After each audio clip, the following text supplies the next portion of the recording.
कहानी की शुरुआत होती है और हम एक लड़की को देखते हैं जिसका नाम हार्पर होता है। हार्पर इस टाइम काफी अपसेट नजर आ रही थी क्योंकि वो एक काफी गहरे सदमे का शिकार है। असल में कुछ टाइम पहले ही उसके हस्बैंड ने सुसाइड कर ली थी। उसके सुसाइड करने की वजह ये थी क्योंकि हार्पर अपने हस्बैंड से डिवोर्स लेना चाहती थी, जिस पर हार्पर के हस्बैंड ने कहा कि बेहतर होगा कि तुम डिवोर्स ना लो, क्योंकि अगर तुमने डिवोर्स ली तो मैं सुसाइड कर लूंगा, मार लूंगा खुद को। अब यहाँ पर हमें ये बात पता चलती है कि उन दोनों की आपस में बिल्कुल भी नहीं बनती थी और यही वजह थी कि हार्पर ये रिश्ता हमेशा के लिए खत्म कर देना चाहती थी, क्योंकि उसका जो हस्बैंड था वो एक काफी गुस्से वाला इंसान था। इसी वजह से हार्पर तंग आ चुकी थी और उसने सोच लिया था कि वो ऐसे गुस्से वाली जालिम इंसान के साथ बिल्कुल भी नहीं रहेगी। फिर एक दिन हम देखते हैं कि उन दोनों का बहुत ज्यादा ही झगड़ा हो जाता है, जिसकी वजह से हार्पर के हस्बैंड ने उसे काफी मारा। तब इस बात की वजह से हार्पर को इतना गुस्सा आया कि उसने अपने हस्बैंड को धक्के देकर घर से निकाल दिया। तब उसी टाइम उसके हस्बैंड ने छत से कूदकर सुसाइड कर ली और अपनी जान ले ली।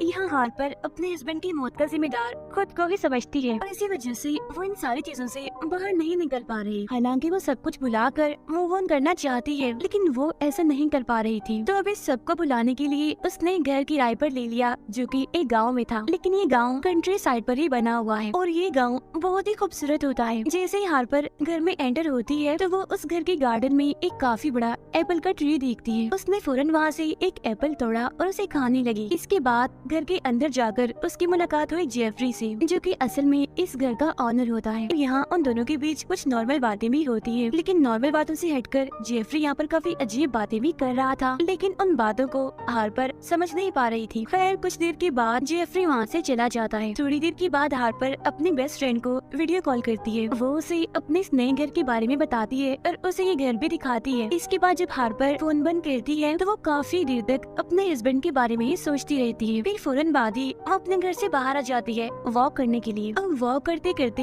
वो जंगल में आ जाती है, लेकिन यहाँ पर उसे डर नहीं लग रहा था, बल्कि यहाँ पर तो उसे काफी अच्छा लग रहा था। फिर कुछ ही देर के बाद यहाँ पर बारिश होने लगती है, जिसकी वजह से मौसम भी प्यारा हो जाता है और आस पास का नजारा भी, और हार्पर इन सबको काफी इंजॉय कर रही होती है। अब इसी तरह चलते चलते हार्पर एक पुराने टनल के पास पहुंचती है, लेकिन जब वो उस टनल के अंदर जाती है तो उसे वहाँ पर अजीब सा सुकून मिलने लगता है। फिर वो यहाँ पर जैसी आवाज लगाती है तो उसकी आवाज वहाँ पर एको होने लगती है, यानी कि उसकी आवाज टनल की दीवारों से टकराकर वापस आ जाती थी और इसकी वजह से ही गूंज पैदा होती थी। और फिर बाद में ये आवाज हल्की हल्की मध्यम होती जाती। यहाँ आकर हार्पर को काफी अच्छा लग रहा था, वो यहाँ पर काफी खुश थी। लेकिन तभी उसकी नजर टनल की दूसरी साइड पे पड़ती है, जहाँ पर एक आदमी बैठा होता है जो कि काफी अजीब लग रहा था। और अब देखते ही देखते वो आदमी उठता है और भागकर हार्पर की तरफ ही आने लगता है। अब ये देखकर हार्पर काफी घबरा जाती है। इसी वजह से वो फौरन ही टनल से बाहर आ जाती है। बाहर आने के बाद वो जंगल की तरफ भागने लगती है, लेकिन आगे जाकर वो रास्ता ही भूल जाती है। उसे ये याद ही नहीं होता कि वो कहाँ से आई थी और अब उसे कहाँ जाना है। अब भागते भागते वो एक और टनल के पास पहुँचती है, लेकिन ये वाली टनल खुली नहीं थी, बल्कि ये बंद थी। इसी वजह से हार्पर एक दूसरे रास्ते पर चल देती है, जहाँ आगे जाने पर उसे बहुत सारे पुराने घर दिखते हैं, जहाँ पर कोई भी नहीं रहता था और वो बंद थे। अब क्योंकि यहाँ का मौसम काफी खूबसूरत था, इसीलिए हार्पर फौरन से अपना मोबाइल निकालती है और आसपास की पिक्चर्स और वीडियोस बनाने लगती है। लेकिन तभी अचानक से उसकी नजर उसी अजीब सी आदमी पे पड़ती है, जिसने कपड़े नहीं पहने हुए थे और वो अजीब हालत में खड़ा हुआ था। अब उसे देखकर हार्पर काफी डर जाती है और फौरन ही वहाँ से भागने लगती है। फिर किसी तरह उसे सही रास्ता मिल जाता है और वो अपने घर पहुँच जाती है। घर पहुँचने के बाद वो दोबारा से अपने फ्रेंड को कॉल करती है और जो कुछ उसके साथ जंगल में हुआ वो अपने दोस्त को भी बताती है। तभी अचानक से उसकी नजर फिर से उसी अजीब आदमी पे पड़ जाती है, जो कि हार्पर का पीछे करती करती उसके घर तक आ गया था। तब ये देखकर हार्पर फोन बंद करती है और फौरन से दरवाजे को बंद करने के लिए चली जाती है, लेकिन दरवाजा ठीक से बंद नहीं हुआ था, वो अभी भी थोड़ा सा खुला हुआ था। अब यहाँ पर हार्पर काफी घबराई होती है, लेकिन फिर भी वो हिम्मत करके आगे बढ़ती है और दरवाजे को बंद कर ही लेती है। लेकिन वो अजीब आदमी जो कि घर से बाहर खड़ा हुआ था, वो दरवाजे के एक होल से अपना हाथ अंदर डालकर उस दरवाजे को खोलने की कोशिश करने लगता है। अब ये देखकर जल्दी से हार्पर पुलिस को कॉल कर देती है। तब कुछ ही देर के बाद पुलिस वहाँ पर आ जाती है और उस आदमी को अरेस्ट कर लेती है। जहाँ उस आदमी को पुलिस अपने साथ ले जाती है और उसे जेल में बंद कर दिया जाता है। इसके बाद हमें अगली सुबह का सीन दिखाया जाता है, जहाँ हार्पर एक चर्च में जाती है। वो वहाँ पर एक पत्थर देखती है जिस पर अजीब तरह की तस्वीर बनी हुई थी, लेकिन उसमें से अजीब तरह की आवाजें भी आ रही होती हैं। अब यहाँ इस चर्च में बैठकर हार्पर काफी रोती है। फिर कुछ टाइम के बाद वो चर्च से बाहर आकर घर जाने लगती है, लेकिन तभी अचानक से उसकी नजर एक स्ट्रेंजर पर पड़ती है जिसने की मास्क पहना हुआ था। यहाँ वो स्ट्रेंजर हार्पर से काफी अजीब तरह की बातें करने लगता है। वो उससे कहता है कि चलो आओ हम हाइड एंड सीक गेम खेलते हैं, लेकिन हार्पर उसे ऐसा करने से साफ इनकार कर देती है कि मैं तुम्हारे साथ कोई भी गेम नहीं खेलूंगी। तब इतनी ही देर में चर्च के एक फादर वहाँ पर आते हैं। वो वहाँ पर आते ही उस स्ट्रेंजर को वहाँ से भेज देते हैं, जहाँ बाद में हार्पर और वो फादर बैठकर आपस में बातें करने लगते हैं। यहाँ हार्पर अपने और अपने हस्बैंड की सारी बातें फादर को बता देती है। तब उसकी बातें सुनकर फादर कहता है कि सब में तो तुम्हारी गलती है, आज तुम्हारी वजह से ही तुम्हारा हस्बैंड इस दुनिया में नहीं है, क्योंकि तुमने ही उसे ऐसा करने पर मजबूर किया। अब ये सुनकर हार्पर काफी हैरान तो होती है, साथ ही साथ उसे फादर पर काफी गुस्सा आने लगता है। इसी वजह से वो वहाँ से चली जाती है। रात को हार्पर एक बार में जाती है ड्रिंक करने के लिए, जहाँ उसकी मुलाकात दोबारा से होती है जेफरी से, यानी कि घर के ऑनर से। तब यहाँ पर वो दोनों बातें करने लगती हैं, लेकिन तभी यहाँ पर वो पुलिस ऑफिसर आ जाता है जिसने उस दिन हार्पर के घर से उस अजीब सी आदमी को अरेस्ट किया था। यहाँ वो पुलिस ऑफिसर हार्पर को बताता है कि हमने उस आदमी को छोड़ दिया है, यानी कि जेल से आजाद कर दिया है, क्योंकि उसके खिलाफ कोई केस ही नहीं बना, हमारे पास कोई सबूत ही नहीं था। अब ये सुनकर हार्पर को इतना गुस्सा आता है कि वो उस पुलिस ऑफिसर पे भी काफी गुस्सा करते हुए वहाँ से बाहर आ जाती है। लेकिन जब वो रास्ते से जा रही होती है तो उसे ऐसा फील होता है कि जैसे कोई उसका पीछा कर रहा है, और ये बात सच भी थी, क्योंकि उसका पीछा कोई अजीब तरह का आदमी कर रहा था। अब इस वजह से हार्पर इतना घबरा जाती है कि जल्दी से घर पहुँचने के लिए वो वहाँ से भागने लगती है। अब घर पहुँचते ही वो दोबारा से अपने फ्रेंड को कॉल कर देती है और उसे भी इस सब के बारे में बता देती है। तब ये सुनकर हार्पर की फ्रेंड उसे कहती है कि तैयार रहो, मैं तुम्हें लेने आ रही हूँ। अब हार्पर जैसे ही अपने फ्रेंड को घर का एड्रेस बताने लगती है तो तभी अचानक से फोन बंद हो जाता है। तब हार्पर दोबारा से अपने फ्रेंड को कॉल करती है और फिर से उसे एड्रेस बताने की कोशिश करती है, लेकिन इस बार भी फोन बंद हो जाता है।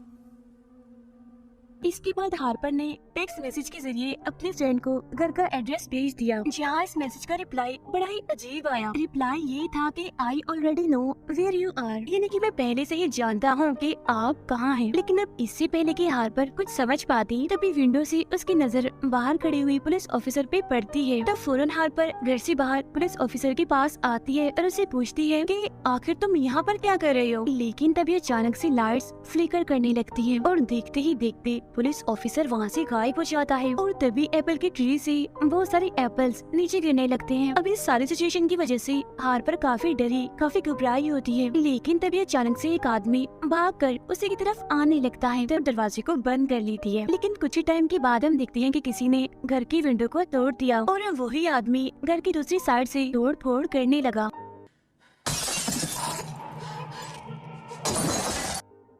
अब ये देखकर हार्पर भी नाइफ उठा लेती है उसका सामना करने के लिए, लेकिन तभी अचानक से घर के मेन डोर पर कोई नॉक करने लगा। तब इस वजह से हार्पर चिल्ला चिल्लाकर ये कहने लगी कि तुम जो कोई भी हो, अगर तुम अंदर आई तो मैं तुम्हें जान से मार डालूंगी। लेकिन तभी अचानक से दरवाजा खोलकर अंदर आता है जेफरी। तो इस वजह से हार्पर ने उस पर हमला नहीं किया और वो रुक गई। अब यहाँ जेफरी हार्पर से कहता है कि मैंने तुम्हारे चिल्लाने की आवाज सुनी, इसी वजह से तो मैं फौरन भागकर यहाँ पर आ गया। अब बताओ क्या हुआ है तुम्हें, क्या तुम ठीक हो। तब हार्पर उसे बताती है कि असल में कोई विंडो तोड़कर घर के अंदर घुसने की कोशिश कर रहा था। तब ये सुनकर जेफरी विंडो को जाकर चेक करता है, जो कि सच में टूटी हुई थी, लेकिन पास में ही एक काले रंग का बर्ड भी पड़ा हुआ था। अब ये देखकर जेफरी घर से बाहर आकर चेक करने लगता है कि यहाँ पर कोई है तो नहीं, लेकिन तभी अचानक से फिर से लाइट्स फ्लिकर करने लगती है और इस बार देखते ही देखते जेफरी गायब हो जाता है। और अब यहाँ पर हार्पर के सामने वही अजीब सा आदमी आ जाता है, जो कि स्टार्टिंग से ही उसके पीछे पड़ा हुआ है। अब उस आदमी ने फूल की कुछ पत्तियां फूंक मारकर हवा में हार्पर की तरफ कर दी,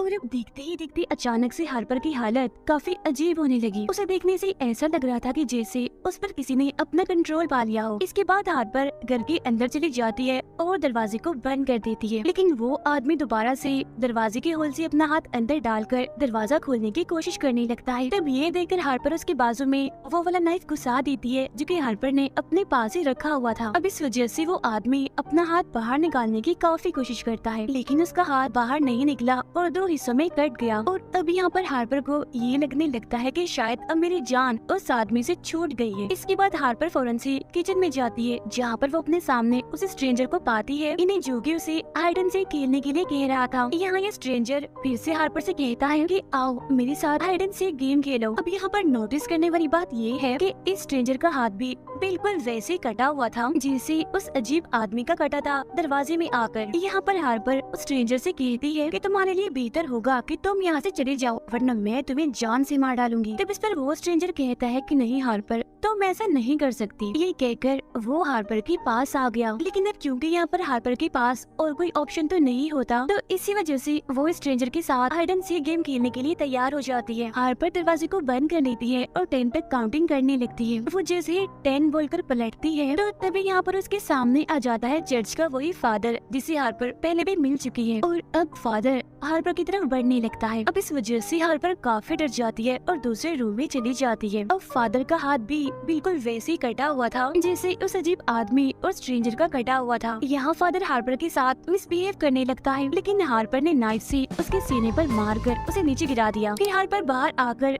गाड़ी में बैठ जाती है और वो जल्दी से वहाँ से जाने लगती है। वो तेजी से गाड़ी चलाते हुए आगे की तरफ बढ़ रही होती है, लेकिन तभी अचानक से कोई उसकी गाड़ी के सामने आ जाता है और उसकी गाड़ी से वो टकरा जाता है। और ये आदमी कोई और नहीं बल्कि घर का ऑनर जेफरी था। जेफरी गाड़ी के पास आता है, हार्पर को गाड़ी से बाहर निकालता है और उसे घसीटने लगता है। फिर वो हार्पर को वहीं पर ही फेंक देता है और खुद गाड़ी स्टार्ट करके वहाँ से जाने लगता है। अब यहाँ पर हार्पर उठती है और पैदल ही आगे जाने लगती है, लेकिन तभी हार्पर दिखती है कि जेफरी तेजी से गाड़ी को चलाता हुआ उसी की तरफ आ रहा है।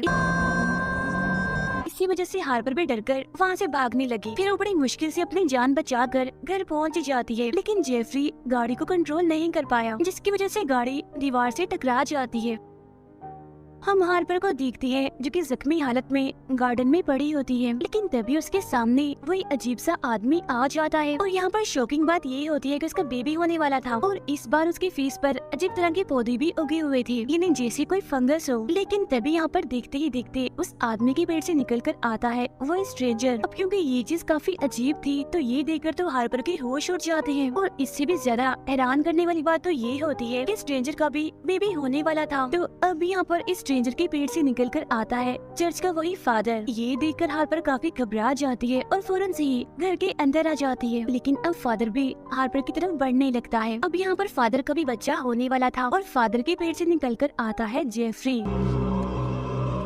अब यहाँ पर हार्पर कुछ भी समझ नहीं पा रही थी कि आखिर ये क्या हो रहा है यहाँ पर। हाँ तो बस हैरान थी, उसके होश उड़ चुके थे। अब यहाँ पर जेफरी ने भी बच्चा पैदा करना था और उसके पेट से बाहर आता है हार्पर का हस्बैंड। और अब ये बात तो होश उड़ाने वाली थी, काफी हैरान करने वाली थी। हार्पर का हस्बैंड उसके पास आता है और उसके साथ आके बैठ जाता है। यहाँ पर हार्पर उसे पूछती है कि आखिर तुम मुझसे क्या चाहते हो, जिस पर उसका हस्बैंड कहता है कि तुम्हें और बस तुम्हारा प्यार चाहता हूँ मैं। अब ये सीन तो यहाँ पर कट हो जाता है और अगले सीन में हम हार्पर को एक जगह पर बैठा हुआ देखते हैं, जहाँ अचानक से उसके सामने उसकी फ्रेंड आ जाती है, ये जिससे वो अक्सर बातें किया करती थी, और सरप्राइजिंगली उसका भी बेबी होने वाला था। अब यहाँ तक आप सब कंफ्यूज होंगे कि आखिर अभी तक मूवी में चल क्या रहा था। तो अब हमें यहाँ पर इस मूवी का प्लॉट बताया जाता है। असल में इस मूवी में हम एक डार्क रियलिटी को समझाने की कोशिश की गई है, और वो ये कि सारे मेल्स यानी कि सारे आदमी एक जैसे ही होते हैं। बेशक हालात बदलते हैं, टाइम बदलता है, लेकिन सारे आदमी एक जैसे ही रहते हैं, यानी कि गुस्से वाले, चिल्लाने वाले और औरतों को टॉर्चर करने वाले। और मूवी में बच्चों के बार बार पैदा होने का मतलब ये था कि अगर आदमी बच्चों को पैदा करते तो बच्चे भी एक जैसे ही होते। और जैसे कि मूवी में जो आदमी पैदा हुए थे वो सारे भी